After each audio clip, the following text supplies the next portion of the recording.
Gentlemen, thank you very much.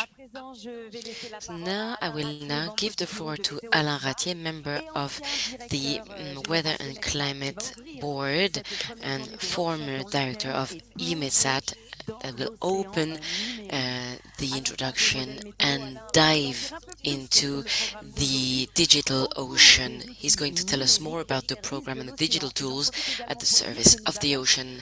And I take this opportunity to say that we have 2,700 people connected live currently, and we are waiting for your questions. Thank you. You have the floor, Alain. Thank you very much. I will be very brief. Our goal today is to give you the necessary information to realize Pierre Perriel's dream, which is to have a weather forecast of the ocean.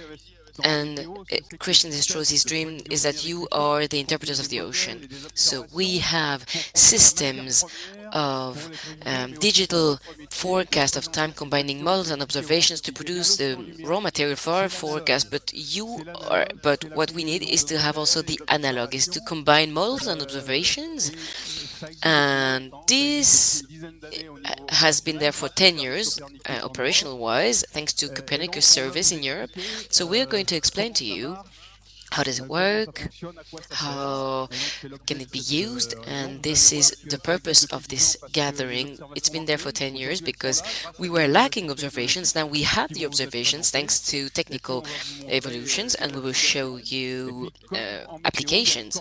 And as there is a global coordination for the weather thanks to the UN, and to integrate the ocean in weather forecast models, coupling with the atmosphere will increase the forecast of some other phenomena with strong impacts. And we will end with a roundtable to look 10 years ahead, to think 10 years ahead, to see what's going to happen. And this afternoon we're going to create specific ocean weather forecast. Thank you, Alain.